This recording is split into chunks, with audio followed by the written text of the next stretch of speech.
ওলামায়ে কেরাম নির্মম নির্যাতন বরদাস্ত করবে, আর আপনি খানকায় বসে জিকির চালায় যাবেন। ফরজ কাজ হচ্ছে খানকা থেকে হুঙ্কার দিয়ে বলেন, নিরপরাধ আলেম একজনকে বাংলার আকাশের নিচে শাস্তি দেওয়া যাবে না, মুক্তি দিতেই হবে।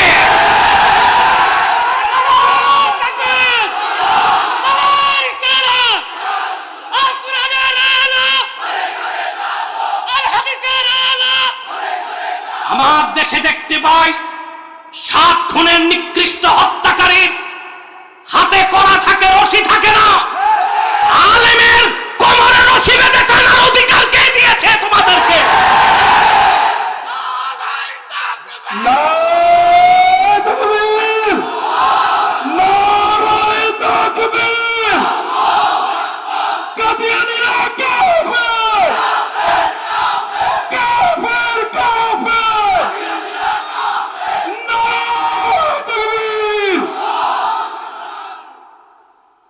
একজন আলেমকে অপমান যদি করা হয়, সামগ্রিকভাবে দেশের সমস্ত আলেমকে সেই অপমান মেনে নিতে হয়। আপনি হালুয়া রুটির ভাগ পাইছেন, চুপ থাকবেন, আমার তো কিচ্ছু হয় নাই। আগামীকাল আপনার হবে না, সেই গ্যারান্টি আপনাকে কে দিয়েছে? আমি বলবো ওলামায়ে হালুয়া রুটি যারা, এবার একটু কথা বলুন। আমরা সহিংসতায় বিশ্বাসী নই, আমরা সন্ত্রাসী বিশ্বাসী নই, তবে আমাদেরও বাংলাদেশে সম্মানের সাথে বেঁচে থাকার অধিকার আছে। বাংলাদেশের স্বাধীনতার মূল চেতনা ইসলাম ও মুসলমান। মুসলমানের সংখ্যাধিক্যের কারণেই 1947 বাংলাদেশ পূর্ব পাকিস্তান হয়েছে। তারই ধারাবাহিকতায় 1971 সালে লক্ষ লক্ষ মুসলমানের রক্তে বাংলাদেশ স্বাধীন হয়েছে। সেই বাংলায় ইসলাম নিয়ে বেঁচে থাকতে চাই, ইসলামকে বুকে লালন করে মরতে চাই। আল্লাহর আকাশের নিচে বাংলার শ্রেষ্ঠ সন্তান হচ্ছে ওলামায়ে কেরাম, ইসলামপন্থী কোরআনপন্থীরা, ঠিক কিনা বলে? তাদের বেইজ্জতকে বরদাস্ত করে নেওয়া হবে না। আমরা রিকোয়েস্ট করছি, আমাদের কাছে তো ট্যাঙ্ক কামান নাই, রিকোয়েস্ট করছি আমরা, একটু বিবেচনা করুন। আহামরি কোনো অপরাধ করে ফেলেনি তারা, যে মুক্ত আকাশের নিচে বাতাস নিতে পারবে না। একটু দয়া করুন, একটু মায়া করুন, একটু চিন্তা করুন। যেদের মায়েরা আর্তনাদ করছে তাহাজ্জুদ নামাজের পর গভীর রাতে আল্লাহর কাছে, তাদের সন্তানদের চোখ থেকে অশ্রুর ফোঁটা ঝরছে, তাদের স্ত্রীরা স্বামী বেঁচে থাকতো বিধবার মতো জীবনযাপন করছে, এদেশের মুসলমানের কলিজায় রক্তের ক্ষরণ হচ্ছে। যিনি হিরো কয়েক ঘন্টায় জিরো হয়ে যায়, সত্য। আল্লাহর কোরআনের সাথে বিরোধিতা করে আর ইসলামকে চ্যালেঞ্জ করলে এটাই হতে হয়। জাতি দেখেছি ইসলামকে বাদ দেওয়া যাবে না। যে ইসলামকে বাদ দিতে যায় আল্লাহ তাকে বাদ দেন। প্রথমে ক্যাবিনেট থেকে, তারপর সংসদ থেকে, তারপর দেশ থেকে মহিলার মতো ঘন্টা মাথায় পালায় যেতে হয়।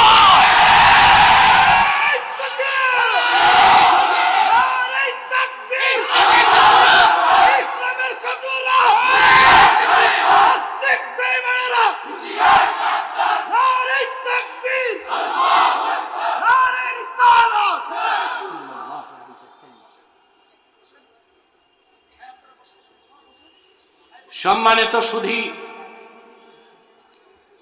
কথা খেয়াল করেছেন? তাহলে কি বোঝা যায়? ইসলামকে বাদ দেওয়া যায় না, আল্লাহ বাদ দেন। এখন দেখা যাবে কানাডায় যাওয়ার পর কত সিরা স্যান্ডেল আর পচা ডিম কপালে জুটে ইনশাআল্লাহ।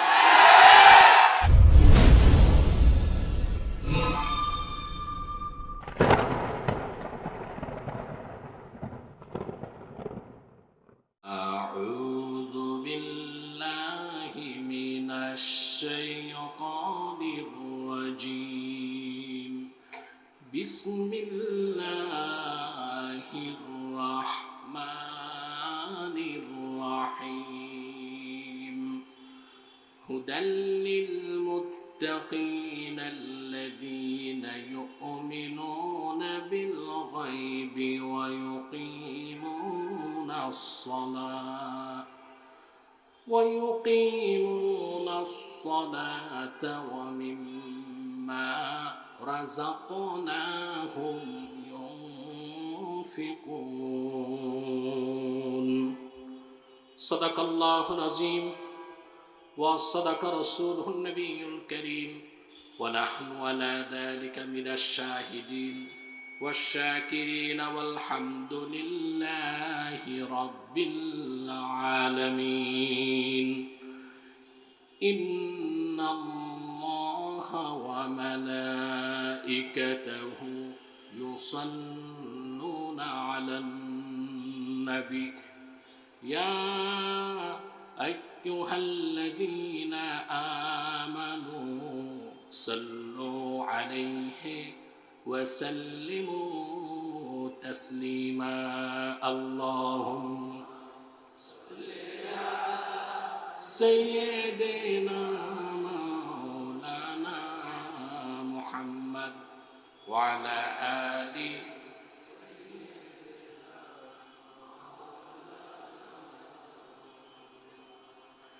मदीना मदीना मोमिनों की गुनगुना है दीदारे मदीना आशिकों की तमन्ना है अल्लाहुम्मा सल्ले अला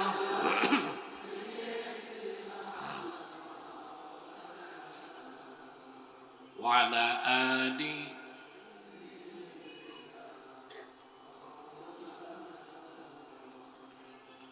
هو الحبيب الذي ترجى شفاعته لكل حول من الأهوال مقتحمي اللهم صل على سيدنا مولانا محمد وعلى آل سيدنا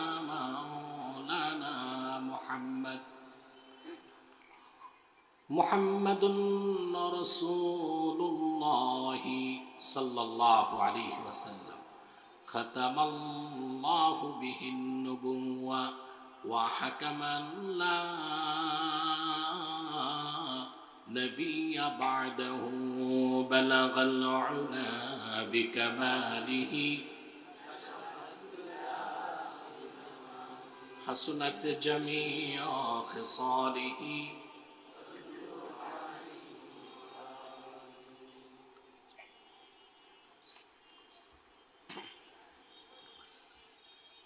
আল মাদানী ফাউন্ডেশন বাংলাদেশ কর্তৃক আয়োজিত পবিত্র সিরাতুন নবী সাল্লাল্লাহু আলাইহি ওয়াসাল্লাম আন্তর্জাতিক ইসলামী মহাসম্মেলনের সম্মানিত সভাপতি হাজারাত উলামায়ে কেরাম তুলাবায়ে ইজাম বিভিন্ন প্রান্ত থেকে ছুটে আসা আমার ইমানদার মুসলমান ভাই ও বন্ধুগণ সকলকে অন্তরের অন্তঃস্থল থেকে জ্ঞাপন করছি মুবারক সবটুকুন শুকরিয়া আল্লাহ সুবহানাহু ওয়া তাআলার জন্য যিনি আজকের এই মুতাবাররাক মাহফিলে আমাদেরকে আসার বসার তৌফিক মেহেরবানি করে ভিক্ষা দান করেছেন সেজন্য আসুন আমরা সকলে একবার অবনত চিত্তে হৃদয়ের আবেগ অনুভূতি উজাড় করে সমবেত কণ্ঠে বলি আলহামদুলিল্লাহ অগণিত অসংখ্য দরুদ ও সালাম আল্লাহর সৃষ্টির প্রধান আকর্ষণ বিশ্ব সভার সভাপতি সকল নবী রাসূলগণের মাথার তাজ শামসুল হিদায়াত বদরুদ্দুজা সৈয়দুস সাকালাইন ইমামুল মুরসালিন খাতামুন নবিয়্যিন আল মুরসালিন আফতাবে নবুওয়াত শাহনশাহ রিসালাত সরকার দো জাহাঁ সুলতানুল মদিনা নবিয়ুল আম্বিয়া হুজুরে আকরম নূরে মুজস্সম নূরুন আলা নূর সাইয়্যিদিনা হাবিবিনা শাফিঈনা মাওলানা মুহাম্মদ সাল্লাল্লাহু আলাইহি ওয়াসাল্লামের উপর আল্লাহ জাল্লা যিকরু, যাকে আজ থেকে ১৫০০ বছর আগে প্রেরণ করেছেন, সর্বশ্রেষ্ঠ ও সর্বশেষ নবী ও রাসূল হিসেবে, যার পরে আজ পর্যন্ত পৃথিবীতে অবশ্যই কোনো প্রকার নবী কিংবা রাসূল অবশ্যই আসে নাই, অবশ্যই এখনো নাই, অবশ্যই কিয়ামত পর্যন্ত আসবে না। সম্মানিত শুধু নির্ধারিত সময় থেকে অনেক পরে আমি সুযোগ পেয়েছি।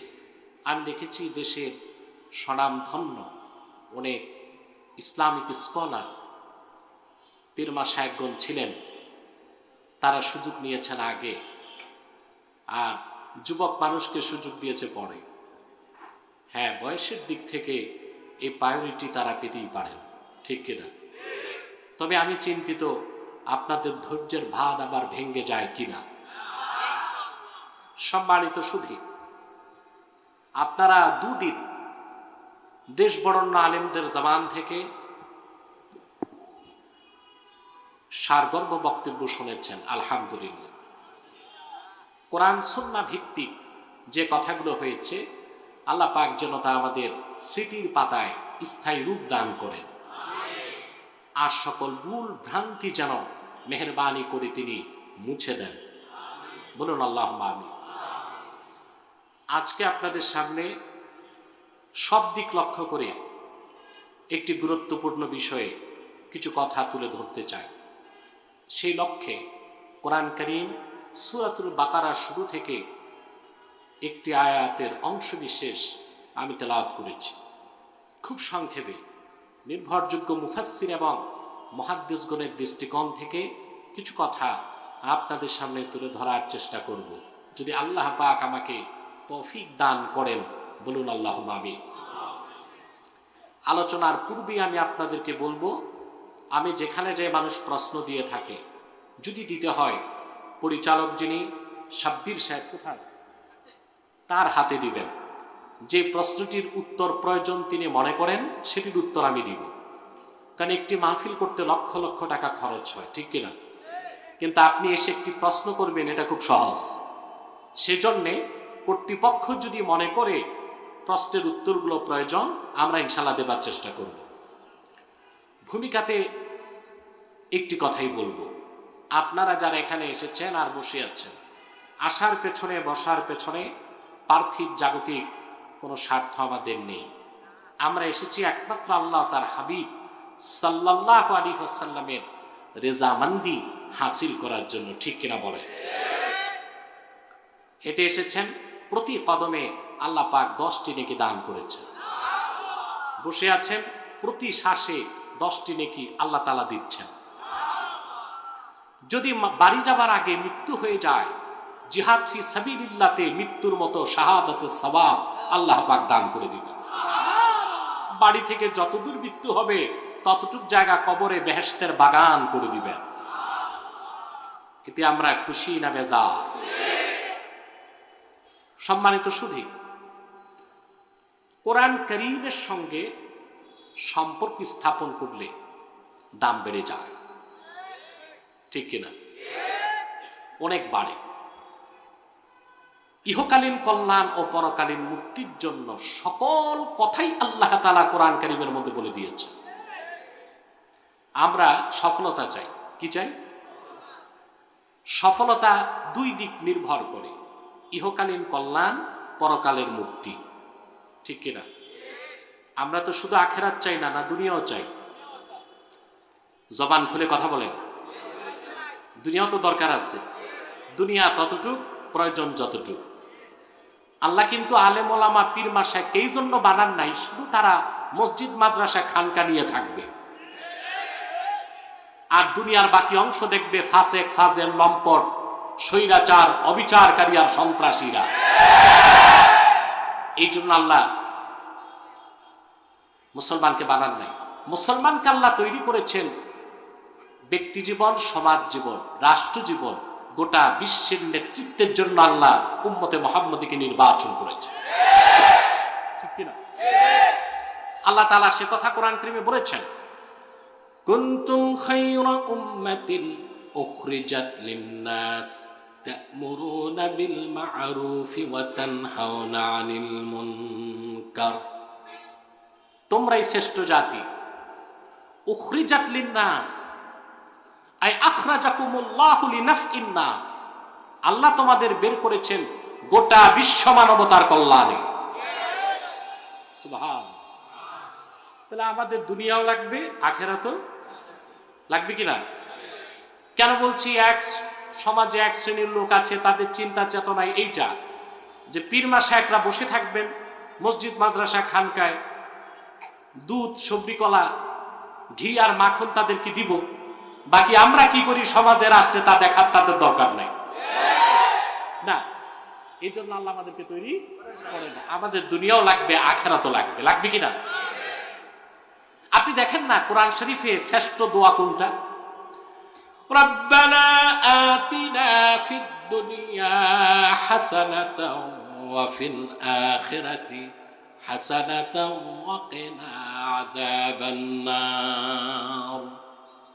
আমরা কি বলি?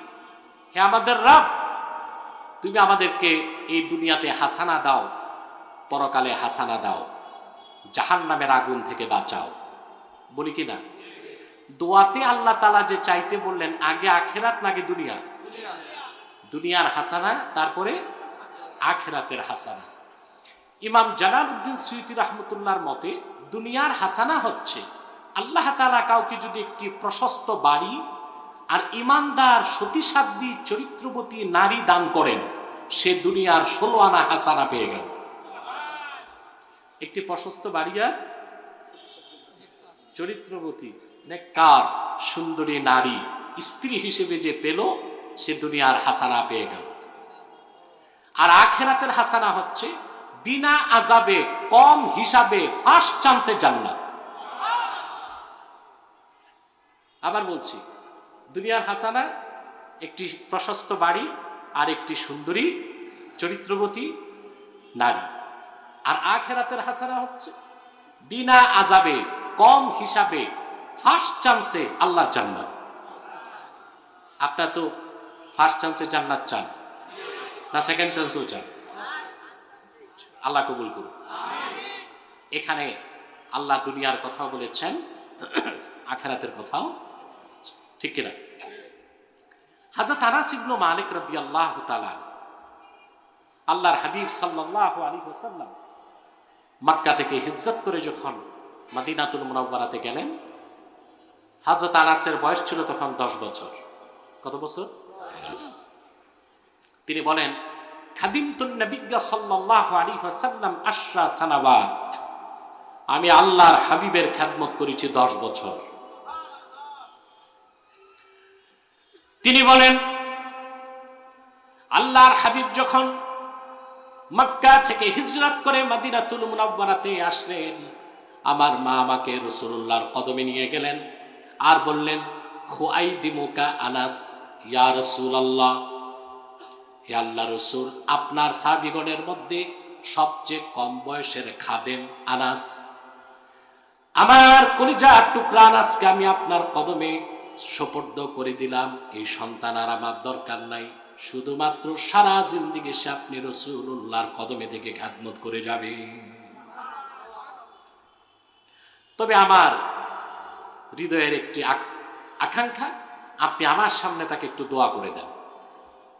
আল্লাহর হাবিব সাল্লাল্লাহু আলাইহি সাল্লাম আনাস বিন মালিকের মাথায় হাত রাখলেন, দোয়া করলেন, আল্লাহুম্মা বারিক ফি মালিহি ওয়া আওলাদিহি ওয়া আতিল উমরাহ ওয়াগফির যামবা। আল্লাহ, তুমি আনাসের মালে বরকত দিয়ে দাও, তার আওলাদে বরকত দিয়ে দাও, তার হায়াত লম্বা করে দাও, তার জিন্দেগীর গুনাহগুলো মাফ করে দাও। রাসূল করিম সাল্লাল্লাহু আলাইহি সাল্লাম দোয়া করলেন কয়টি? আল্লাহ তার মালে বরকত দাও, তার আওলাদে বরকত দাও, তার হায়াত লম্বা করে দাও, তার জিন্দেগীর গুনাহ মাফ করে দাও। 4টি দোয়ার 3টেই তো রাসূলুল্লাহ করলেন দুনিয়ার জন্য, একটি আখিরাতের জন্য, ঠিক কিনা বলেন? তাহলে আমরা দুনিয়াও চাই, এই দুনিয়ার বহুমাত্রিক কল্যাণ আর পরকালের নাজাত, এই দুইটা মিলে হচ্ছে ব্যক্তির সফলতা। ব্যক্তির দুনিয়া আছে, আজকে আছে কালকে নাই। দেখেন না, যিনি হিরো কয়েক ঘন্টায় জিরো হয়ে যায়। সত্য? আল্লাহর কোরআনের সাথে বিরোধিতা করে আর ইসলামকে চ্যালেঞ্জ করলে এটাই হতে হয়। জাতি দেখেছি ইসলামকে বাদ দেওয়া যাবে না। যে ইসলামকে বাদ দিতে যায় আল্লাহ তাকে বাদ দেন। প্রথমে ক্যাবিনেট থেকে, তারপর সংসদ থেকে, তারপর দেশ থেকে মহিলার মতো ঘন্টা মাথায় পালায় যেতে হয়।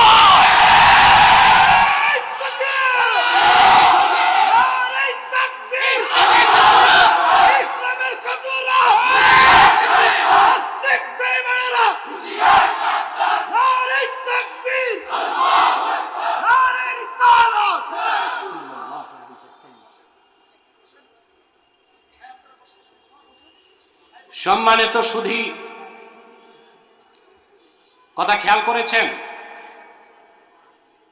তাহলে কি বোঝা যায়? ইসলামকে বাদ দেওয়া যায় না, আল্লাহ বাদ দেন। এখন দেখা যাবে কানাডায় যাওয়ার পর কত সিরা স্যান্ডেল আর পচা ডিম কপালে জুটে ইনশাআল্লাহ। বসেন তো আপনারা চুপচাপ। এমনিতে এত রাতে আমাকে দিচ্ছেন, আবার ডিস্টার্ব করলে কামলে হয়।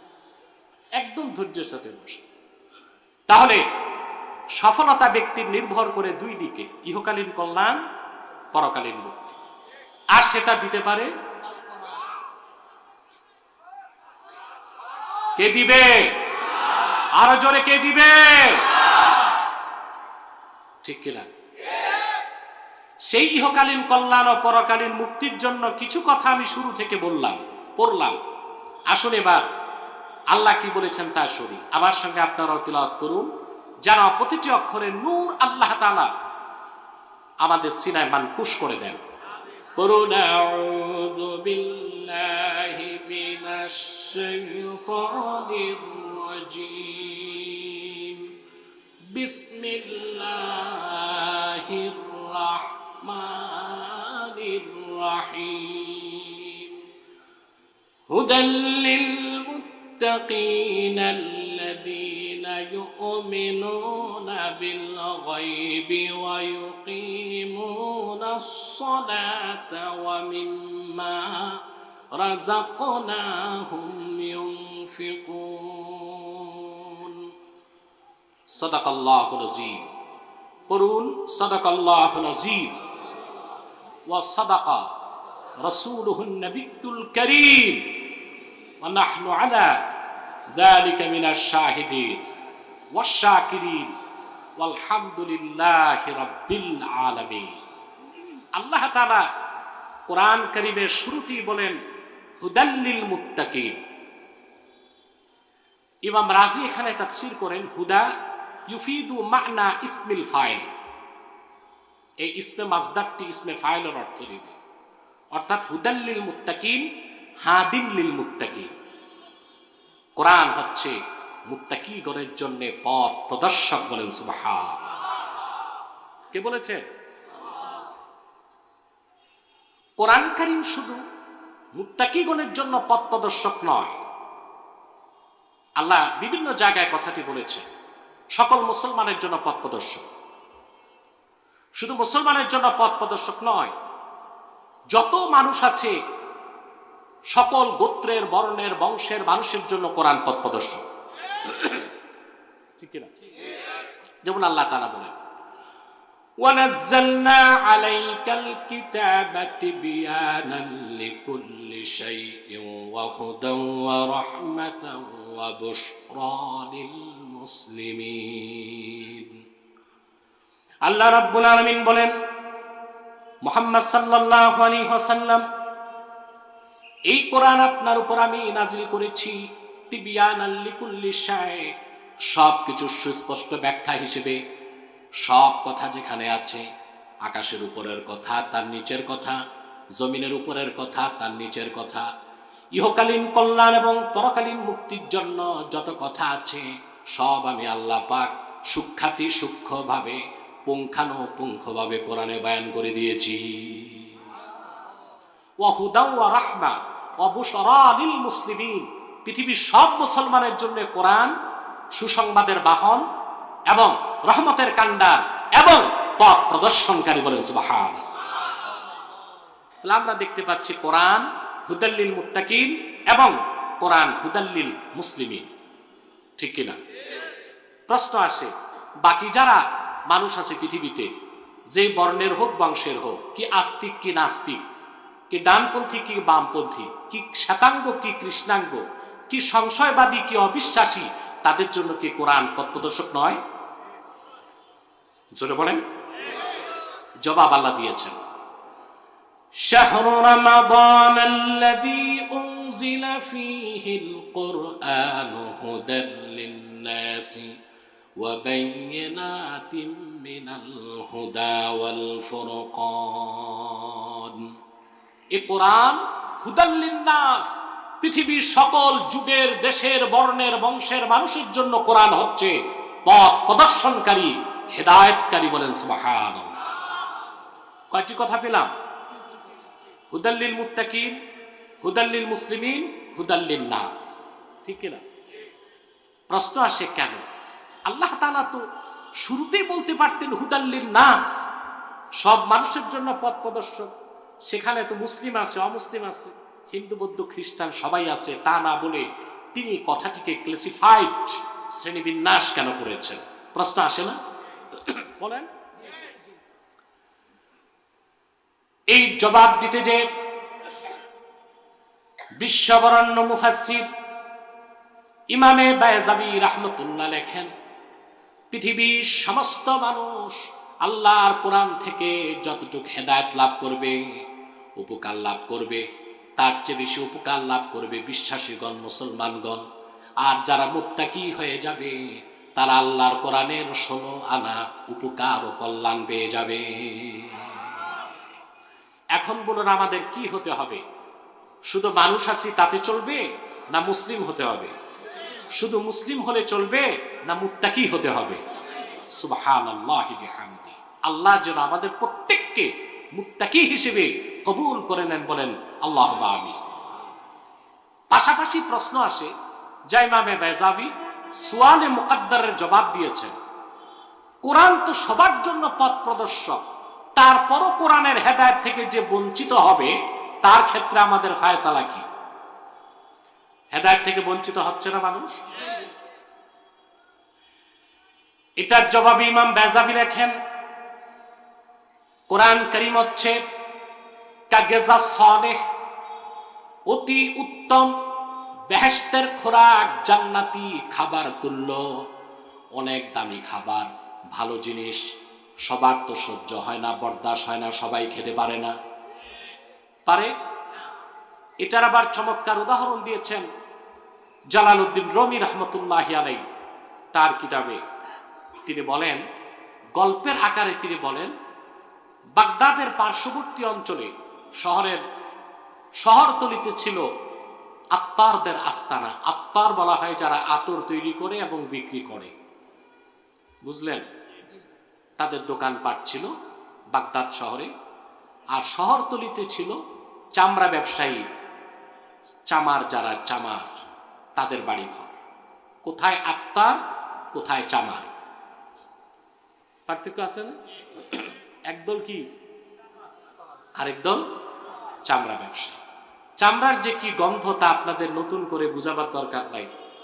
বুড়িগঙ্গা ঘুরলেই আগে আমরা ট্যানারির বিশ্রী উৎকট গন্ধে অস্থির হয়ে যেতাম, ঠিক কিনা? চামারদের সর্দার চামারদেরকে নসিহত করেছে, তোমরা ভুল ক্রমেও বাগদাদ শহরে গেলে আত্মার যারা আতর ব্যবসায়ী তাদের দোকানের কাছে যাবা না। এক যুবক চামার, তার কৌতূহল হলো, শুনি আতর দামি জিনিস, এই ভালো জিনিসের কাছে যেতে কেন নিষেধ করছে সর্দার? এর থেকে তার কৌতূহল বাড়ল, সে হেঁটে হেঁটে আতরের দোকানের কাছে চলে গেছে। আর যেই মিসকুল আম্বার আতরের গ্রান তার নাকে ঢুকছে, অমনিতে সে বেহুশ হয়ে পড়ে গেছে। আতর ব্যবসায়ীরা দৌড়ে আসছে, তার সেবা শুশ্রূষা করছে। কি ব্যাপার, সুস্থ মানুষটা অজ্ঞান হয়ে গেল কেন? ওই চামারের স্ত্রী খুঁজতে খুঁজতে চলে এসেছে, দূরে দাঁড়ায় বলে, ভাই সব, তোমরা যত তার কাছে যাবা আতর ব্যবসায়ীরা, তার জ্ঞান আরো ফিরবে না। বলে কেন? বলে আমরা হচ্ছি জাতে চামার, মিসকুল আম্বার এত দামি আতরের গ্রান আমাদের সহ্য হয় না। ভুলক্রমে সে চলে এসেছে, আতরের গ্রানে হুঁশ হারায় ফেলছে। বলে তো কি করতে হবে? বলে পচা চামড়ার একটা টুকরা পাঠাচ্ছে, এটা তার নাকে ধরলেই তার জ্ঞান ফিরবে। পচা চামড়ার টুকরা একটা নিয়ে আসছে, আর নাকে ধরাই দিছে, হুঁশ ফিরছে, দৌড়ে ভাগছে। বিশ্বরন্দিত দার্শনিক জালালউদ্দিন রোমের কথা সূত্র ধরে বলবো, আজও যারা বাংলাদেশে বাক স্বাধীনতার দোহাই দিয়ে, মুক্ত চিন্তার দোহাই দিয়ে পশ্চিমাদের গোলামি করে, ইসলামের কালজয়ী সুমহান আদর্শের বিরোধিতা করে কোরআন ও ইসলামকে বাদ দিতে চায়, তারা নিকৃষ্ট চামার সদৃশ মানুষ ছাড়া আর কিছু হতে পারে না।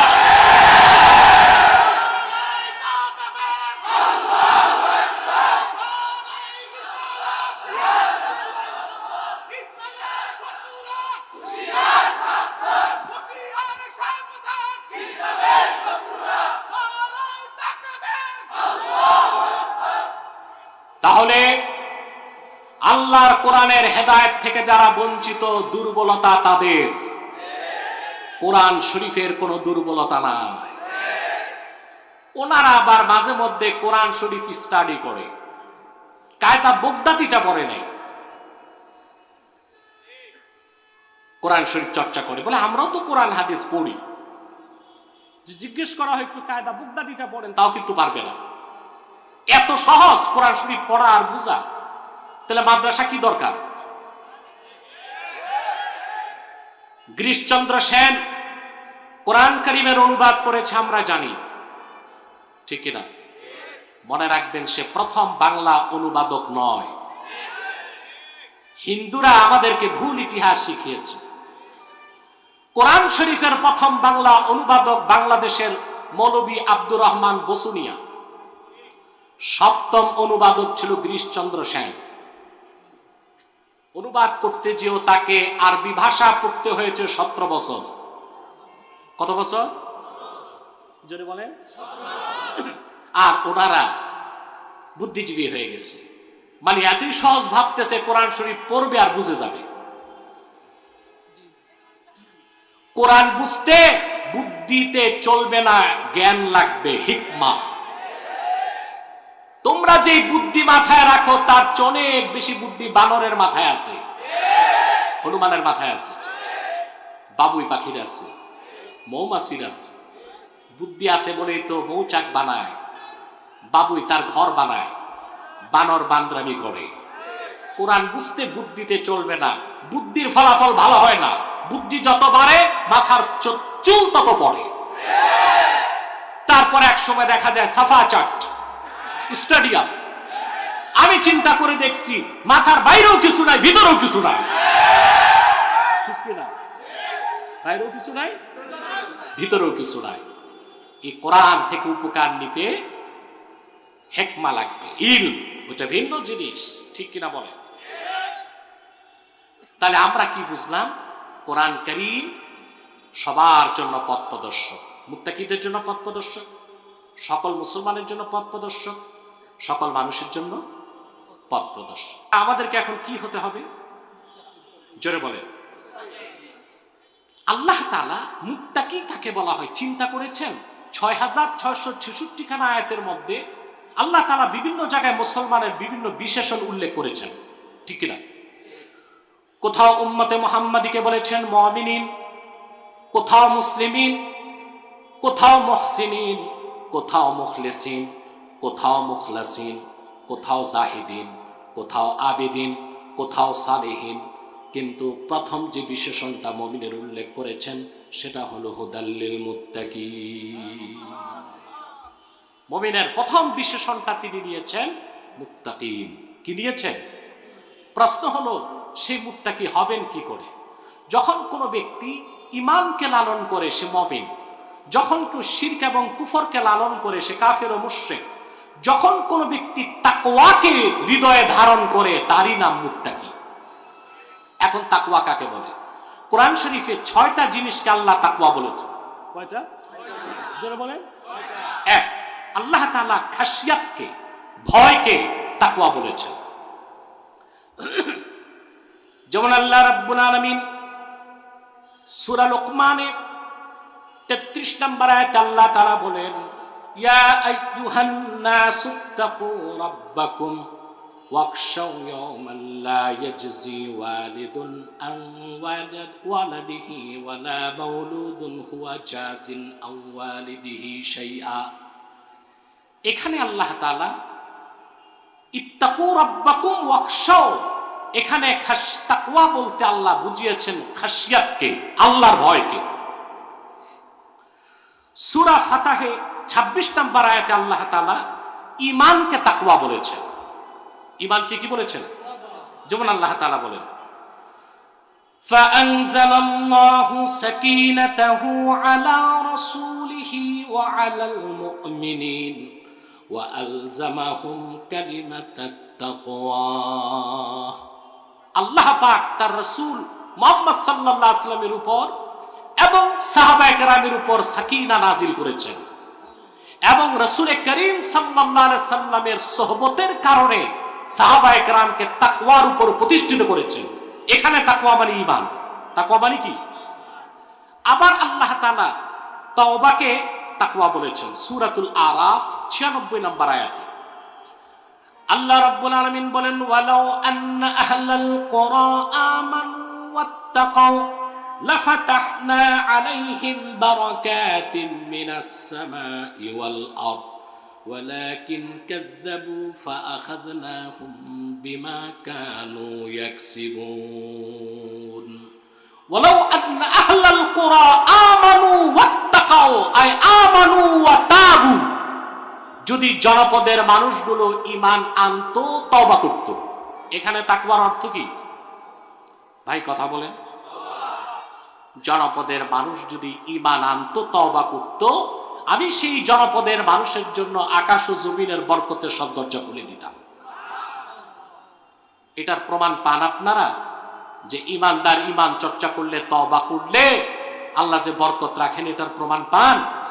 সেটার প্রমাণ আমরা পেয়েছি করোনা পরিস্থিতিতে।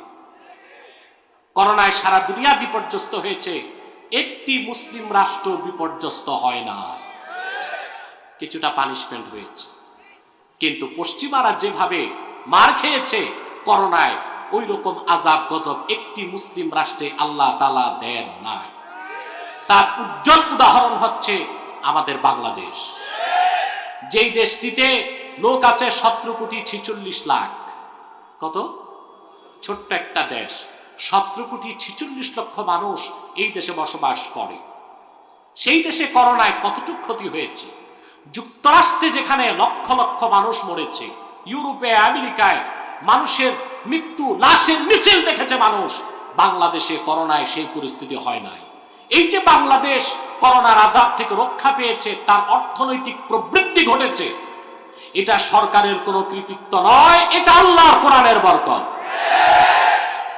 কারণ আমি বলে থাকি, আরব বিশ্বকে বাদ দিলে সারা দুনিয়ায় এত কোরআনের মাহফিল হয় না যত বাংলাদেশে হয়। দুনিয়ার কোথাও এত মসজিদ নেই যত বাংলাদেশে আছে। দুনিয়ার কোথাও এত মাদ্রাসা নেই যত বাংলাদেশে আছে।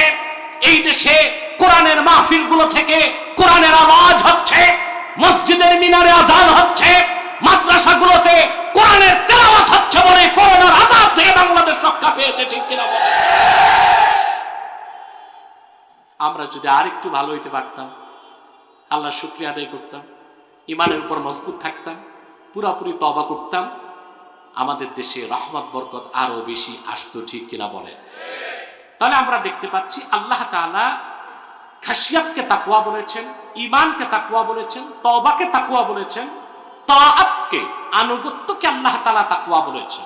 তিনি বলেছেন, আন আনযিরু আন্নাহু লা ইলাহা ইল্লা আনা ফাত্তাকুন, আই আতিউন, এখানে তাকওয়া অর্থ ইতাআত। 5 নাম্বার, গুনাহ থেকে বাঁচাকে আল্লাহ তাকওয়া বলেছেন। আল্লাহ তাআলা বলেন ওয়াতুল বুয়ুতা মিন আবওয়াবিহা ওয়াত্তাকুল্লাহা লাআল্লাকুম তুফলিহুন। এখানে আল্লাহ তাকওয়া বলেছেন, গুনাহ থেকে বাঁচাকে। 6 নাম্বার, ইখলাসকে আল্লাহ তাকওয়া বলেছেন। আল্লাহ তাআলা বলেন যালিকা ওয়া মান ইউআযযিম শাআইরাল্লাহ ফাইন্নাহা মিন তাকওয়াল কুলুব। এখানে তাকওয়া মানে ইখলাস। তাকওয়া মানে কি? তাহলে যেই বান্দার ভিতরে 6টা বৈশিষ্ট্য একত্রিত হবে সে মুত্তাকি। আর মুত্তাকির আরেক নাম হচ্ছে বিনা আযাবে আল্লাহর জান্নাতি। কয়টা জিনিস? 1, ঈমান, যার ঈমান পরিপূর্ণ হয়ে যাবে। 2 নাম্বার হচ্ছে আল্লাহর ভয় যার অন্তরে থাকবে। 3 নাম্বার হচ্ছে যে ব্যক্তি পরিপূর্ণ তওবা করবে। 4 নাম্বার হচ্ছে যে ব্যক্তি কোরআন সুন্নাহর অনুসরণ করবে। 5 নাম্বার হচ্ছে যে ব্যক্তি আল্লাহর ভয়তে গুনাহ ছেড়ে দিবে। 6 নাম্বার হচ্ছে যার আমলে ইখলাস থাকবে। এই 6টা জিনিস যার মধ্যে চলে আসবে তার নাম মুত্তাকি। বলেন সুবহানাল্লাহ। আল্লাহ তাআলা বলেছেন হুদাল লিল মুত্তাকিন, কোরআন হচ্ছে মুত্তাকিদের জন্য পথ প্রদর্শক। বলেন সুবহানাল্লাহ। সে তাকওয়া অর্জন করে মুত্তাকি হবেন? কথা বলে না। মুত্তাকি হবার আরেকটি উপকারিতা আমি বলে দিচ্ছি। আল্লাহর হাবিব মুহাম্মদ সাল্লাল্লাহু আলাইহি ওয়াসাল্লামের ঈমানদার প্রত্যেক উম্মত জান্নাতে যাবে। আবার বলছি, আল্লাহর হাবিব মুহাম্মদ সাল্লাল্লাহু আলাইহি ওয়াসাল্লামের প্রত্যেক ঈমানদার উম্মত যত বড় কবিরা গুনাহগার হোক, সে কোনো না কোনো একদিন জান্নাতে যাবেই যাবেই যাবে। কেউ ফার্স্ট চান্সে, কেউ সেকেন্ড চান্স। আপনার কোনটা? ফার্স্ট চান্সের জান্নাত চান? যদি আপনাদের ভ্রমণ বিলাস থাকে যে একটু ফার্স্ট চান্সের জাহান্নামে যে দেখি নিলাম আবু জেহেল আবুল হাব কই আছে, সাক্ষাৎ করে পরে তো জান্নাতে যাবই, এরকম শখ নাই তো? রাসূলুল্লাহর প্রত্যেক উম্মত জান্নাতে যাবে এতে সন্দেহ আছে? এটা আল্লাহ তাআলার সাথে তার হাবিবের চুক্তি হয়ে গেছে। চুক্তিনামা কোরআন শরীফে আছে। চুক্তিনামা কোথায়? আল্লাহ রাব্বুল আলামিন বলেন ওয়ালা সাউফা ইউতিকা রাব্বুকা ফাতারদা। মুহাম্মদ সাল্লাল্লাহু আলাইহি সাল্লাম, আপনাকে আল্লাহ তাআলা আখিরাতে এত দিবেন, এত কথা আপনার শুনবেন যে আপনি রাসূল রাজি হয়ে যাবেন। সুনান আবি দাউদ সাক্ষী, আল্লাহর হাবিব বলেছেন সাহাবীরা শোনো, কাল হাসর ময়দানে, কিয়ামতে, পরকালে আমি রাসূল যতক্ষণ রাজি না হব আল্লাহ আমাকে দিতেই থাকবেন। একটু আসতে বললেন সুবহানাল্লাহ। আল্লাহর হাবিব বললেন সাহাবীরা সাক্ষী থাকো, আমি রাসূল তোমাদের সঙ্গে ওয়াদা করে যাই, লা আরদা ওয়া ওয়াহিদুম মিন উম্মতি ফিন্নার। আমার একজন কালেমা পড়েছে এমন উম্মত যতক্ষণ জাহান্নামে থাকবে আমি রাসূল রাজি হব না। সুবহানাল্লাহ। সাব্বির বসে যান, একদম বসে যান, স্টেজ ক্লোজ। রাতও বেশি হয়ে গেছে, আমি খুব দ্রুত সামনের দিকে বাড়তেছি ইনশাআল্লাহ। তাহলে রাসূলুল্লাহর প্রত্যেক উম্মত জান্নাতে যাবে কিনা? কেউ ফার্স্ট চান্সে, কেউ সেকেন্ড চান্স। আমরা কোনটা চাই, সেকেন্ড চান্স না ফার্স্ট চান্স? জান্নাতীরা জান্নাতে চলে যাবে, জাহান্নামীরা জাহান্নামে। আল্লাহ তার হাবিবকে ডাক দিয়ে বলবেন হাল রাদিতা ইয়া মুহাম্মদ সাল্লাল্লাহু আলাইহি ওয়াসাল্লাম, হাবিব রাজি হইছেন? আপনি যা চাইছেন তাও দিছি, যা বলেন নাই তাও তো করে দিছি। আপনার উম্মতের 70,000 আলেমকে বিনা হিসেবে জান্নাত দিয়েছে। আপনার উম্মতের কবিরা গুনাহগার তাদেরকে আমি তওবা ছাড়া মাফ করছি। এটা আবু দাউদের হাদিস। শাফাআতি লি আহলিল কাবাইর মিন উম্মতি, আমার উম্মতের কবিরা গুনাহগারের জন্য আল্লাহ আমার সুপারিশ কবুল করবেন। আমরা আহলুস সুন্নাহ ওয়াল জামাআ, আমরা আহলুস সুন্নাহ ওয়াল জামাআ, জনপুর, ফুরফুরা, উলামায়ে দেওবন্দ সবাই আমরা রাসূলুল্লাহ শাফাআতকে বিশ্বাস করি। খারিজিদের উত্তরসূরিরা রাসূলুল্লাহ শাফাআতকে বিশ্বাস করে না। এবং আমি উদাত্ত কণ্ঠে বলছি, আল্লাহ রাসূলের শাফাআতকে সামগ্রিকভাবে যারা অস্বীকার করে তাদেরকে মুসলমান বলার কোনো সুযোগ নাই। কারণ ইবনু হাজার আসকালানির ফাতাওয়া, ইন্নাল আখবারা বি শাফাআতিন নবী সাল্লাল্লাহু আলাইহি ওয়াসাল্লাম قد بلغ حد التواتر, রাসূলুল্লাহ যে শাফাআত করবেন, সুপারিশ করবেন, এই হাদিসগুলো মুতাওয়াতিরের দরজা লাভ করেছে। আর মুতাওয়াতির হাদিস অস্বীকারী মুসলমান হতে পারে? আমরা রাসূলুল্লাহর শাফাআতকে বিশ্বাস করি, ঠিক কিনা বল? আল্লাহ বলবেন, হাবিব সবই তো শুনলাম, এখনো রাজি হন নাই কেন? আল্লাহর হাবিব বললেন, আল্লাহ তাআলা আমার দিন ইসলামের কালেমা বিশ্বাস করেছে, আমল নামায় একটাও শিরক নাই, কুফর নাই, কবিরা গুনার কারণে জাহান্নামে জ্বলছে। আমার এমন উম্মত এখনো তো জান্নাত পায় নাই, আমি রাহমাতুল লিল আলামিন কেমন করে রাজি হয়ে যাব? আল্লাহ পাক মালিককে ডেকে বলবেন, রে মালিক, আমার হাবিবের সঙ্গে আমার ওয়াদা, যতক্ষণ আমার হাবিব রাজি না হন আমি ওনার কথা শুনতেই থাকবো। তুমি জাহান্নামের দরজা খুলে দাও। আমার হাবিবের রক্ত ঝরা দ্বীন ইসলামের কালেমা একবার যারা মুখে উচ্চারণ করেছে, অন্তরে বিশ্বাস করেছে, তাদের সবাইকে জাহান্নাম থেকে নিষ্কৃতি দিয়ে আমার জান্নাতে ঢুকায় দাও। মালিক ডেকে বলবেন, ইয়া রাসূলুল্লাহ, ইয়া হাবিবাল্লাহ, আপনার হাবিবের ঈমানদার উম্মত। কি বলবো মুসলমান, রাসূলুল্লাহর উম্মত, উম্মতে মুহাম্মাদি যদি হইতে পারেন, আর কোনো কারণে যদি জাহান্নামে যান, ওখানেও জাহান্নামেও আপনি ভিআইপি ব্যবস্থা পাবেন। সুবহানাল্লাহ। অর্থাৎ জাহান্নামে কাফের মুশরিক যেখানে থাকবে আপনি ওখানে থাকবেন না। সুবহানাল্লাহ বলবেন না? বাহ, ঘুমে ঘুমে সুবহানাল্লাহ বলতেছেন। কে কে ঘুমান একটু হাতটা উঠান না দেখি।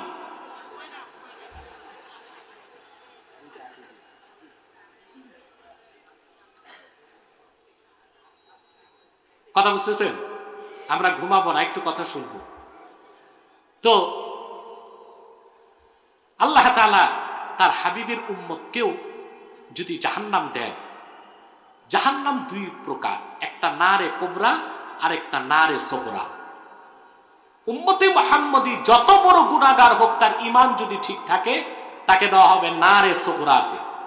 ইমাম রাজি যেটা তাফসীর করেন, ইন্নালিন নারে দারাকাত, জাহান্নামের কতগুলি স্তর থাকবে। জাহান্নামের সবচেয়ে উপরের স্তরে গুনাহগার মুমিন মুসলমানের জায়গা হবে। সুবিধা কি তাতে? কাফের মুশরিক যারাই জাহান্নামে যাবে, আদমের সুরতে কোনো কাফের জাহান্নামে যাবে না, সুরত তাদের নষ্ট করে দেওয়া হবে। দাঁত হবে উহুদ পাহাড় সমান, জিহ্বা হবে কত বড় কাফেরের জাহান্নামে। বাইহাকিতে এসেছে সালাসাতু আময়াল, এক এক কাফের জাহান্নামের জিহ্বা হবে 3 মাইল লম্বা। দাঁত হবে পাহাড়ের মতো, গর্দান হবে পাহাড়ের উপত্যকার মতো। আদমের সুরতে কোনো একটি কাফের মুশরিককে আল্লাহ তাআলা জাহান্নাম দিবেন না, কিন্তু রাসূলুল্লাহর উম্মতকে এত বেশি আমার আল্লাহ ভালোবেসেছেন, যদি গুনার কারণে জাহান্নামে যায়, তাদের সুরতটা আল্লাহ বিকৃত করবেন না। আদমের সুরতে তারা জাহান্নামে যাবে, তাদের হাঁটু পর্যন্ত জ্বলবে, কোমর পর্যন্ত জ্বলবে, সিনা পর্যন্ত জ্বলবে। ওয়ালা তাকুলুন নারু সুওয়ারাহুম, কিন্তু কোন একজন মুসলমানের চেহারায় আল্লাহ জাহান্নামের আগুন লাগবে না। এই হচ্ছে উম্মতে মুহাম্মদীর শান। সুবহান। রাসূলুল্লাহর উম্মত মুসলমান হিসেবে জাহান্নামে গেলেও তার প্রটোকল কি হবে? ভিন্ন হবে। আল্লাহ তাআলা মালিককে বলবেন, মালিক, আমার হাবিব বলেছেন ওনার উম্মত যারাই কালেমা পড়েছে সবাইকে নিষ্কৃতি দিতে যাও, তাদের বহু শাস্তি হয়েছে, আর শাস্তি দিব না, জাহান্নাম খুলে দাও, জান্নাতে পাঠায় দাও, সব জান্নাতে চলে যাবে। আল্লাহর হাবিব ডেকে বলবেন, মালিক, রাদিতু, রাজি হয়ে গেলাম, তোমার সাথে জাহান্নামের কোথাও আমার রক্ত ঝরা কালেমা বিশ্বাস করেছে এমন একজন উম্মত নাই। সব জান্নাত, সব কোথায়? এটা সেকেন্ড চান্স। এটা কি আপনার কি সে সেকেন্ড চান্সের জান্নাত চান না ফার্স্ট চান্স? আপনি যদি মুমিন হন অবশ্যই জান্নাত পাবেন, গ্যারান্টি নাই ফার্স্ট চান্স না সেকেন্ড চান্স। যদি মুসলিম হন 50% গ্যারান্টি পাবেন ফার্স্ট চান্সে জান্নাত। কিন্তু হিসাব যদি কঠিন হয় ট্রানজিট হতে পারে জাহান্নাম। ট্রানজিট কি হবে? তারপরে যাবেন কই? কিন্তু আপনি যদি মুমিন হবার পর মুসলিম হবার পর মুত্তাকি হয়ে যান, আমার আল্লাহ ওয়াদা করেছেন বিনা আযাবে সহজ হিসাবে ফার্স্ট চান্সে জান্নাত দিয়ে দিবে। তো মুত্তাকি হওয়ার দরকার আছে না নাই? কথাটা আল্লাহ কোথায় বলেছেন? আল্লাহ তাআলা বলেন মাসালুল জান্নাতিল্লাতী উইদাল মুত্তাকুনা তাজরি মিন তাহতিহাল আনহার উকুলুহা দাইমুন ওয়া জিল্লুহা। মাসালুল জান্নাত আই সিফাতুল জান্নাত আল্লাতী উইদাল মুত্তাকুন আই আল্লাতী ওয়া'আদাহা আল্লাহু লিল মুত্তাকিন। সেই জান্নাত যে জান্নাত আল্লাহ ওয়াদা করেছেন শুধু মুত্তাকিদের জন্য। ওটা কি রকম? তাজরি মিন তাহতিহাল আনহার, সে জান্নাতের নিচ দিয়ে স্বচ্ছ পানির ফোয়ারা প্রবাহিত। উকুলুহা দাইম, সেই জান্নাতের খাদ্য চিরস্থায়ী। ও জিল্লুহা, ছায়াটাও চিরস্থায়ী। আল্লাহ ওয়াদা করেছেন বিনা আযাবে মুত্তাকি বান্দাদেরকে সে জান্নাত দিবেন। আমি আমার আলোচনায় এখন আপনাদের বার্তা কি দিব, মেসেজ কি নিয়ে যাবেন? 2 দিন আলোচনা শুনেছেন, বক্তারা রসালো বক্তব্য রেখেছে, অনেক মজা পেয়েছেন আপনারা, ঠিক কিনা বলেন? কিন্তু 2 দিন মাহফিল থেকে কি মেসেজ নিয়ে বাড়িতে যাবেন, বার্তা কি নিয়ে যাবেন, তা কি পেয়েছেন কিনা আমি জানি না। আমি বার্তাটা দিচ্ছি, জীবনের সকল ক্ষেত্রে সর্বাবস্থায় আপনার চিন্তা চেতনার কেন্দ্রবিন্দু হবে আখিরাত। আপনার শিক্ষা জীবন, সাংস্কৃতিক জীবন, পরিবার জীবন, রাজনৈতিক জীবন, অর্থনৈতিক জীবন, জীবনের সকল ক্ষেত্রে প্রতিটি কদম ফেলার আগে আল্লাহর ভয় অন্তরে লালন করতে হবে, ঠিক কিনা বলেন? আমরা কিন্তু বাংলাদেশের মানুষ মুত্তাকি চিনি না। লম্বা দাড়ি, লম্বা টুপি, লম্বা জুব্বা, লম্বা পাগড়ি আর 1000 দানার তসবিহ পরে চোখ বন্ধ করে তাকেই মনে করি বড় মুত্তাকি, বড় দরবেশ, ঠিক কিনা বলেন? বলে উনি দুনিয়াদারি বুঝে না, চিনে না। খোঁজ নিলে দেখা যায় ঢাকায় বাড়ি আছে 3টা, ফ্ল্যাট আছে 6টা। দুনিয়া বুঝে না, ঠিক কিনা? কথা বলে না, বাড়ি বুঝে, গাড়ি বুঝে। আর কিছু তো আলেম হয়ে গেছে এখন, আমি হাদিসের ভাষ্য অনুযায়ী বলবো ওলামায়ে সু, এদের নাম দিছি আমি ওলামায়ে হালুয়া রুটি। ওলামায়ে হালুয়া রুটি, ওনাদের সমস্ত সাধনার মূল হচ্ছে স্বার্থ রক্ষা করা। না, আমার জান আমার মাল আল্লাহর দ্বীনের জন্য হবে, দ্বীনদারদের জন্য হবে। ওলামায়ে কেরাম নির্মম নির্যাতন বরদাস্ত করবে, আর আপনি খানকায় বসে জিকির চালায় যাবেন। ফরজ কাজ হচ্ছে খানকা থেকে হুঙ্কার দিয়ে বলেন নিরপরাধ আলেম একজনকে বাংলার আকাশের নিচে শাস্তি দেওয়া যাবে না, মুক্তি দিতেই হবে।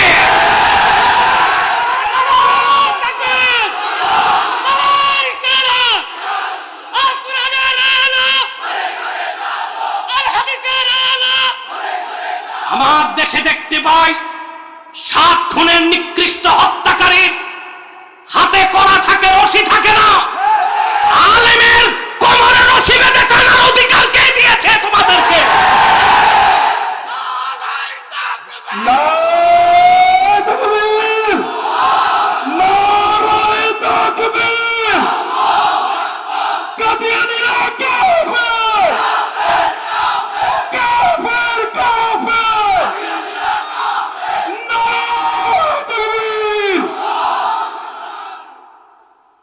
একজন আলেমকে অপমান যদি করা হয়, সামগ্রিকভাবে দেশের সমস্ত আলেমকে সেই অপমান মেনে নিতে হয়। আপনি হালুয়া রুটির ভাগ পাইছেন, চুপ থাকবেন, আমার তো কিচ্ছু হয় নাই, আগামীকাল আপনার হবে না, সেই গ্যারান্টি আপনাকে কে দিয়েছে? আমি বলবো ওলামায়ে হালুয়া রুটি যারা, এবার একটু কথা বলুন। আমরা সহিংসতায় বিশ্বাসী নই, আমরা সন্ত্রাসে বিশ্বাসী নই, তবে আমাদেরও বাংলাদেশে সম্মানের সাথে বেঁচে থাকার অধিকার আছে। বাংলাদেশের স্বাধীনতার মূল চেতনা ইসলাম ও মুসলমান। মুসলমানের সংখ্যাধিক্যের কারণেই 1947-এ বাংলাদেশ পূর্ব পাকিস্তান হয়েছে। তারই ধারাবাহিকতায় 1971 সালে লক্ষ লক্ষ মুসলমানের রক্তে বাংলাদেশ স্বাধীন হয়েছে। সেই বাংলায় ইসলাম নিয়ে বেঁচে থাকতে চায়, ইসলামকে বুকে লালন করে মরতে চায়। আল্লাহর আকাশের নিচে বাংলার শ্রেষ্ঠ সন্তান হচ্ছে ওলামায়ে কেরাম, ইসলামপন্থী কোরআনপন্থীরা, ঠিক কিনা বলে? তাদের বেইজ্জতকে বরদাস্ত করে নেওয়া হবে না। আমরা রিকোয়েস্ট করছি, আমাদের কাছে তো ট্যাঙ্ক কামান নাই, রিকোয়েস্ট করছি আমরা একটু বিবেচনা করুন। আহামরি কোনো অপরাধ করে ফেলেনি তারা, যে মুক্ত আকাশের নিচে বাতাস নিতে পারবে না। একটু দয়া করুন, একটু মায়া করুন, একটু চিন্তা করুন। যেদের মায়েরা আর্তনাদ করছে তাহাজ্জুদ নামাজের পর গভীর রাতে আল্লাহর কাছে, তাদের সন্তানদের চোখ থেকে অশ্রুর ফোঁটা ঝরছে, তাদের স্ত্রীরা স্বামী বেঁচে থাকতো বিধবার মতো জীবন যাপন করছে, এদেশের মুসলমানের কলিজায় রক্তের ক্ষরণ হচ্ছে। সব কিছু বিবেচনা করে একটু দয়ার হাতকে বাড়িয়ে দেন, আল্লাহর রহমত পাবেন, জনগণের ভালোবাসা পাবেন, দোয়া পাবেন। এটা থ্রেট নয়, এটা রিকোয়েস্ট। আমরা সবাই এই রিকোয়েস্টটা করি, ঠিক কিনা? করি কিনা? আল্লাহ কবুল করুন, আল্লাহ মঞ্জুর করুন, বলুন আল্লাহুম্মা। তাহলে যে কথাটি বলছিলাম, তাকওয়া বহুত বড় জিনিস। তাকওয়া হৃদয়ে লালন করতে হবে, সত্যিকার মুত্তাকি হতে হবে, ঠিক কিনা? আপনি দাড়ি টুপি জুব্বা কুর্তা জিকির ফিকির করলেন, কিন্তু কোরআনের মূল থেকে দূরে সরে আছেন, আপনি ওলামায়ে হাক্কানি নয়, ওলামায়ে হালুয়া রুটি। আমার ভাইয়েরা, এই দাড়ি, এই পাগড়ি, এই টুপি, এই জুব্বা, এর নাম তাকওয়া নয়, এর নাম লেবাসুত তাকওয়া। এটার নাম কি? আচ্ছা বলেন তো, আগে চাকরি না আগে ইউনিফর্ম? আগে কলেজে ভর্তি হবেন না ড্রেস লাগাবেন? যার ঈমান নাই, আল্লাহর ভয় অন্তরে নাই, তার দাড়ি আছে, টুপি আছে, জুব্বা কুর্তা সব আছে, কিন্তু তার তাকওয়া নাই, লেবাস আছে। তার মানে হচ্ছে বাইরে ফিটফাট, ভিতরে, ঠিক কিনা বলে? এই যে দাড়ি, এটা লেবাসুত তাকওয়া, তাকওয়ার পোশাক, এটা লাগবে, টুপিটা লাগবে, জুব্বাটা লাগবে, কিন্তু আগে তো চাকরি, ওটা হচ্ছে তাকওয়া। ওই তাকওয়া কি দাড়ি টুপিতে? সুবহানাল্লাহ বলবেন না? আল্লাহর হাবিব সাহাবায়ে কেরামকে লক্ষ্য করে বললেন, আত-তাকওয়া হাহুনা, আত-তাকওয়া হাহুনা, আত-তাকওয়া হাহুনা, ফাশারা ইলা সাদরিহি সালাসা মাররাত। আল্লাহর হাবিব সাহাবায়ে কেরামকে বললেন, শোনো, তাকওয়া এখানে, তাকওয়া এখানে, তাকওয়া এখানে। আল্লাহর হাবিব এই কথা বললেন 3 বার, আর ওনার নূরময় সিনা মুবারকের দিকে আঙ্গুলে ইশারা করলেন 3 বার। অর্থাৎ বাম বুকের 2 আঙ্গুল নিচে একটা গোশতের টুকরা আছে, ওখানে যখন আল্লাহর ভয় চলে আসে, ঈমান চলে আসে, ইখলাস চলে আসে, কয়টা জিনিস? মুত্তাকি হতে কয়টা জিনিস? ওখানে যখন তওবা আসবে, ঈমান আসবে, খাশিয়াত আসবে, ইখলাস আসবে, 6টা গুণ চলে আসবে, লোকটি মুত্তাকি হয়ে যাবে। তার মূল হচ্ছে মাখাফাতুল্লাহ, আল্লাহর ভয় যখন অন্তরে চলে আসবে, ঠিক কিনা বলে? আজ আল্লাহকে যখন মানুষ হৃদয় থেকে ভয় পাবে, তখন সে আর চুরি করবে না, সন্ত্রাস করবে না, খাদ্যে ভেজাল মিশাবে না, খুন খারাপি করবে না। আজকে আমার দেশের ক্রাইসিস কি? 2টা ক্রাইসিস, একটি হচ্ছে দুর্নীতি, আর একটি হচ্ছে সন্ত্রাস। একটি দুর্নীতি, আরেকটি কি? সহিংসতা, ঠিক কিনা বলে? আছে বাংলাদেশে। এখন তো ঢাকায় বের হয়েছে কিশোর গ্যাং, 12 থেকে 14 বছরের বালক অস্ত্র হাতে নিয়ে হুমকি দেয় মানুষকে, চাঁদাবাজি করে, আর সারা রাত নেশা করে ভূত হয়ে পড়ে থাকে। যে ঘরে একটি ড্রাগ অ্যাডিক্টেড নেশাখোর সন্তান আছে, সে পরিবারটিকে ধ্বংস করতে দ্বিতীয় শত্রুর প্রয়োজন না। এটা দিন দিন বাড়তেছে না কমতেছে? কেন? এত স্কুল হচ্ছে, কলেজ হচ্ছে, ভার্সিটি হচ্ছে, এত ও লেভেল হচ্ছে, এ লেভেল হচ্ছে, শিক্ষা প্রতিষ্ঠান তো বেড়েই চলছে, চরিত্রবান মানুষ কেন পাই না? মানুষ যত প্রমোশন পেয়ে বড় পদ লাভ করে তত বড় সে দুর্নীতিবাজ হয়ে যায়, ঘুষ খায়। ঠিক কিনা বলেন? প্রেসিডেন্ট একটা সুন্দর কথা বলেছেন, দুর্নীতি দমনকে তাদের নিজেদের ভিতরে দুর্নীতি আগে খোঁজে দেখা উচিত। অর্থাৎ অর্থাৎ ভূত তাড়াতে সরিষার ভিতরে ভূত ঢুকছে বাংলাদেশে। প্রত্যেক ডিপার্টমেন্টে শুধু দুর্নীতি আর দুর্নীতি। ঠিক কিনা বলেন? আমি বলে থাকি, পিস্তল ঠেকিয়ে ডাকাতি করা যত বড় ডাকাতি, তার চেয়ে বড় ডাকাতি ফাইল ঠেকায় কলমের খোঁচায় ঘুষ খাওয়া। এই দুর্নীতি বাড়তেছে বাংলাদেশে, সন্ত্রাস বাড়তেছে। উচ্চ শিক্ষিতরা কত বড় লম্পট হয়, বদমাইশ হয়, তা তাদের কর্মে ফাঁস হইলে বোঝা যায়। কেন? শিক্ষার তো অভাব ছিল না। এমবিবিএস, আবার ঢাকা বিশ্ববিদ্যালয় থেকে ডিগ্রি, আবার পিজি থেকে এমফিল, এত শিক্ষা দীক্ষার পরে মানুষ এত গ্রেড সম্পন্ন লুচ্চা। ঠিক কিনা বল? আমি ধন্যবাদ জানাই সরকারকে যে লম্পট থেকে ক্যাবিনেটকে তারা মুক্ত করেছে। এইরকম প্রশংসনীয় কাজগুলো করে যাক তারা, এদেশের মুসলমানের দোয়া পাবে তারা। ঠিক কিনা বলেন? দেখছেন, শিক্ষা তো তাকে রক্ষা করতে পারলো না। নেশা, সন্ত্রাস, দুর্নীতি, অবৈধ কাজ, অন্যায়, হারাম, এগুলো শিক্ষা ডিগ্রি দিয়ে আপনাকে রক্ষা করা যায় না। সেজন্য লাগবে তাকওয়া ভিত্তিক শিক্ষা। আমার দেশে শিক্ষাকে দুই ভাগ করা হয়েছে, একটা কর্মমুখী, একটা ধর্মমুখী। অর্থাৎ মাদ্রাসায় যারা পড়বে ওরা ধর্ম শিখবে, আর স্কুল কলেজে যারা পড়বে ওরা কর্ম শিখবে। ভাগ হয়ে গেছে কিন্তু দুইটা। মাদ্রাসায় যারা পড়বে ওরা কি, আর স্কুলে যারা, কলেজে যারা পড়বে, ঠিক আছে, আমাদের কোনো আপত্তি নাই। তবে মাদ্রাসায় যারা পড়ে ওদেরকে রাষ্ট্র চালাতে দেন। কিন্তু দিচ্ছেন তো ওই যে যারা কর্মমুখী শিক্ষায় শিক্ষিত হয়েছে, তখনই তো তারা রাষ্ট্রের 12টা বাজায় দিচ্ছে। কি বলবেন? যারা কোরআনের শিক্ষায় শিক্ষিত তারা কি রাষ্ট্র চালাতে পারবে না? কতটুক চালাতে পারে একবার চান্স দিয়ে দেখেন। পুরা চান্স না দিলেও কিছুটা সাথে রাখেন। ঠিক কিনা? দেখেন তারা পারে কিনা।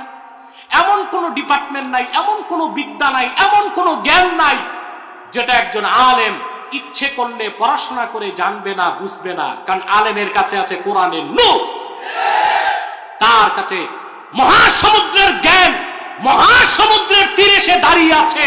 কোরআনের শিক্ষার্থী, হাদিসের শিক্ষার্থী, তোমার দর্শন, তোমার বিজ্ঞান, তোমার প্রযুক্তি, তোমার physics, chemistry, zoology, botany, cosmology, theology, এই সব হচ্ছে একজন যোগ্য আলেমের কাছে আদর্শ লিপির মতো। তার প্রমাণ জাতি পেয়েছে, পায় নাই? একবার না কয়েকবার। এখন তো আর আমার প্রতিপক্ষ নাই, এরা আর কেউ বসতে চায় না, কারণ বসলেই গোবর ফাঁস। গোবর ফাঁস হইলে তেলাবিব থেকে যে পয়সা সেটা বন্ধ হয়ে যাবে। যাক, বসলেও আমাদের লাভ, না বসলেও। প্রিয় ভাই বন্ধুগণ, তাহলে আমাদেরকে শুধু এই যে ভাগ করবেন না কর্মমুখী আর ধর্মমুখী, বরং শিক্ষা দুই ভাগ করেন, কর্মমুখী শিক্ষা, আখিরাতমুখী শিক্ষা। কি মুখী? অর্থাৎ যে শিক্ষা মানুষের মধ্যে নৈতিকতা সৃষ্টি করবে, যে শিক্ষা মানুষের চরিত্র গঠন করবে, যে শিক্ষা মানুষকে ন্যায় অন্যায় চিনাবার, পার্থক্য করার জ্ঞান দিবে, এই রকম শিক্ষা পেতে হলে প্রাইমারি থেকে বিশ্ববিদ্যালয় পর্যন্ত কোরআন ও হাদিসের শিক্ষাকে বাধ্যতামূলক করতে হবে। কিন্তু আমাদের দুঃখটা কোথায় জানেন? থেকে এখন তো 2022 সাল থেকে মাধ্যমিক ও উচ্চ মাধ্যমিকে ইসলাম শিক্ষা বই থাকবে, কিন্তু পরীক্ষা হবে না, যেন ভুলেও কোনো ছাত্র ইসলাম শিক্ষা বই না ধরে। এটা হচ্ছে একটা কাজ। দ্বিতীয় কাজ হচ্ছে নবম শ্রেণী থেকে গ্রাজুয়েশন পর্যন্ত বায়োলজিতে বিবর্তনবাদ, ডারউইনের বানর তত্ত্ব ঢুকাই দিছে। একদিকে ইসলাম থেকে দূরে রাখা হবে, আরেকদিকে বিবর্তনবাদকে পড়ানো হবে, যেন আগামী 10 বছর পর বাংলাদেশে ঘরে ঘরে অ্যাথিস্ট, নাস্তিক তৈরি হয়ে যায়। না, তা চলবে না। মাধ্যমিকে উচ্চ মাধ্যমিকে ইসলাম শিক্ষাকে বাধ্যতামূলক করতে হবে পরীক্ষার সাথে। শুধু তাই নয়, বিবর্তনবাদ সহ কোরআন ও সুন্নাহর সাথে দ্বন্দ্ব সৃষ্টি হয় এরকম একটি পরিচ্ছেদ কোনো বইতে থাকতে পারবে না। তার আগে হচ্ছে বিবর্তনবাদকে বাদ দিতে হবে। আপনি জানেন দ্য থিওরি অফ এভুলেশন, এটা নিয়ে অনেক পড়াশোনা আমি করেছি আলহামদুলিল্লাহ। এই থিওরি অফ এভুলেশনকে, বিবর্তনবাদকে 2006 সালে যুক্তরাষ্ট্র বাদ দিছে যে না, এটা একটা গাঁজাখুরি মতবাদ। It is not a scientific fact but hypothesis of Charles Darwin. এটা বৈজ্ঞানিক কোনো প্রমাণ সাপেক্ষ বিষয় না, বৈজ্ঞানিক প্রমাণিত বিষয় না, এটা চার্লস ডারউইনের একটা মন গড়া মতবাদ। এই মতবাদ লিখার আগে আমি চিন্তা করেছি সে মেয়াদ উত্তীর্ণ কয়েক পোটলা গাঁজা খেয়ে নিছে। কারণ ডেট ফেল গাঁজা না খাইলে মানুষের মাথা এতটা আউলাইতে পারে না, ঠিক কিনা? আমেরিকা 2006 সালে বাদ দিল বিবর্তনবাদকে। কিছুদিন আগে ভারতের শিক্ষামন্ত্রী সংসদে কথাটা তুলছে, বিবর্তনবাদ বানর থেকে মানুষ, এটা বাদ দেওয়া হোক। তখন ওই দেশের প্রধানমন্ত্রী এই লোকটা দাঁড়ায় বলল যে না, আমাদের ধর্মগ্রন্থ আছে, আমাদের পূর্বপুরুষরা হনুমান ছিল, তাহলে বানর আর হনুমান কাছাকাছি, অতএব এই বৈজ্ঞানিক তত্ত্বটা থাকতে পারে। আল্লাহর কোরআন কি বলেছে? মানুষ বানর থেকে না মানুষ থেকে? ইয়া আইয়ুহান নাসু ইন্না খালাকনাকুম মিন যাকারিন ওয়া উনসা ওয়া জাআলনাকুম শুউবান ওয়া ক্বাবাইলা লিতাআরাফু ইন্না আকরামাকুম ইনদাল্লাহি আতকাকুম। হে মানব জাতি, আমি তোমাদেরকে সৃষ্টি করেছি একজন পুরুষ আর একজন নারী থেকে। বলেন সুবহানাল্লাহ। মানুষের আদি উৎস আদম এবং হাওয়া। আর বিজ্ঞান বইতে পড়ানো হচ্ছে মানুষের আদি উৎস হচ্ছে নাউজুবিল্লাহ বলেন। অতএব আমার কথার মূল হচ্ছে যে না, আমাদের শিক্ষাটা হতে হবে আখিরাতমুখী। কি হতে হবে? আখিরাতমুখী। অর্থাৎ আমরা বিজ্ঞান, দর্শন, প্রযুক্তি, biology, theology, cosmology, physics, chemist, medical science সব আমরা পড়বো, কিন্তু কোরআন সুন্নাহ শিক্ষাটা বাধ্যতামূলক হতে হবে, প্রাইমারি থেকে মাস্টার্স পর্যন্ত। আপনি অবাক হবেন, ইসরায়েলের মতো একটা ইহুদি অবৈধ রাষ্ট্র, এটাকে আমরা রাষ্ট্র বলি না, আমরা বলি জবরদখল রাষ্ট্র, ঠিক না বলেন? সেই দেশে গ্রাজুয়েট ডিগ্রি পর্যন্ত Talmud, it is the part of parcel of old testament. এটা হচ্ছে ওল্ড টেস্টামেন্টের একটা চ্যাপ্টার তালমুদ। এই তালমুদ পাঠকে তারা বাধ্যতামূলক করেছে ডিগ্রি পর্যন্ত। আর আমাদের দেশে আমরা মাধ্যমিক, উচ্চ মাধ্যমিক থেকে ইসলাম শিক্ষা বাদ দেবার চেষ্টা করছি, আর একদিকে বানর তত্ত্ব বিজ্ঞান বইতে ঢুকায় রাখছি। আগামী প্রজন্ম নাস্তিক হতে দেরি হবে। আমি দেখেছি আসার সময় গোয়েন্দা সংস্থার অনেক লোক আছে, এনএসআই, ডিজিএফআই, ইন্টেলিজেন্ট ব্রাঞ্চের যারা আছেন, আপনাদেরকে অনুরোধ করব আমাদের মেসেজ গভর্নমেন্টের উচ্চ পর্যায়ে পৌঁছে দিন। আমরা চাই বাংলাদেশের মানুষ বিজ্ঞান প্রযুক্তি শিখানো হোক, এটা দরকার আছে, কিন্তু কোরআন ও হাদিসের সিলেবাসকেও প্রাইমারি থেকে মাস্টার্স পর্যন্ত বাধ্যতামূলক করতে হবে। এটা কি আপনারা চান? আল্লাহ কবুল করুক, বলুন আল্লাহুম্মা আমিন। যারা বলেন আল্লাহুম্মা আমিন। তাকওয়া বা আল্লাহর ভয়টাই মানুষকে অপরাধ থেকে বাঁচাতে পারে। আপনি তাকওয়ার শিক্ষা দেন, কোরআন হাদিসের শিক্ষা দিয়ে তাদেরকে পরকালমুখী করেন বাচ্চাদেরকে, তারা কোনোদিন ড্রাগ হাতে নিবে না, কিশোর গ্যাং হবে না, ছিনতাই রাহাজানি হবে না। হবে বলেন? সারা বাংলাদেশে দেখেন তো, মাদ্রাসার ছাত্র সারা বাংলাদেশে 2 জন খুঁজে পাবেন না যে ড্রাগ অ্যাডিক্টেড, নেশার সাথে জড়িত পাবেন। কিশোর গ্যাংয়ের 1 জন সদস্য মাদ্রাসায় পড়ে পাবেন? কথা বলেন।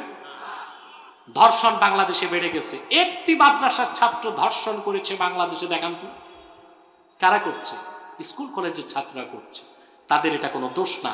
তাদের যে কর্মমুখী শিক্ষায় শিক্ষিত করা হয়েছে, সেই শিক্ষা ছাত্রদের ভোগবাদী বানিয়েছে। কি বানিয়েছে? ভোগবাদী। ওই শিক্ষার উদ্দেশ্য হচ্ছে দুনিয়াতে মৌজ করো, মাস্তি করো, ভোগ করো, আনন্দ করো, তোমার তো একটাই জীবন। আর ইসলাম বলে না, জীবন 2টা, একটা দুনিয়া আর একটা আখেরাতে। আমরা হচ্ছে পরজাগতিক, আর যারা ম্যাটারিয়ালিস্ট সেকুলারিস্ট তারা ইহজাগতিক। তারা মনে করে সব আনন্দ সুখ দুঃখ দুনিয়ায় শুরু, দুনিয়ায় শেষ। আমরা বলি না, আল্লাহর ভয় আমাদের অন্তরে আছে, আল্লাহর সামনে আমাদের দাঁড়াতে হবে। আল্লাহ পাক বলেছেন ফাআম্মা মান খাফা মাকাম রাব্বিহি ওয়া নাহান নাফসা আনিল হাওয়া ফাইন্নাল জান্নাতা হিয়াল মাওয়া। আর যে ব্যক্তি কাল কিয়ামতে আল্লাহর সামনে দাঁড়াবার ভয় অন্তরে পোষণ করলো আর তার মন যাচাইলো, তার থেকে নিজকে রক্ষা করলো, পরকালে আল্লাহর বেহেশত হলো তার বাড়ি। সুবহানাল্লাহ বলেন। ওয়া আম্মা মান তাগা ওয়া আথারাল হায়াতাদ দুনিয়া ফাইন্নাল জাহিমা হিয়াল মাওয়া। আর পরকালে দুনিয়াতে যে সীমা লঙ্ঘন করবে, আখিরাতকে ভুলে থাকবে, জাহান্নাম হলো তার বাড়ি। আমরা আল্লাহর কোরআনের পূর্ণাঙ্গ অনুসরণ করতে চাই, তাকওয়া ভিত্তিক জীবন গঠন করতে চাই। রাজি আছেন? ব্যক্তি জীবন, সমাজ জীবন, রাষ্ট্র জীবনের প্রতিটি পর্যায়ে তাকওয়াকে আমরা চর্চা করতে চাই। বলুন আল্লাহুম্মা আমিন।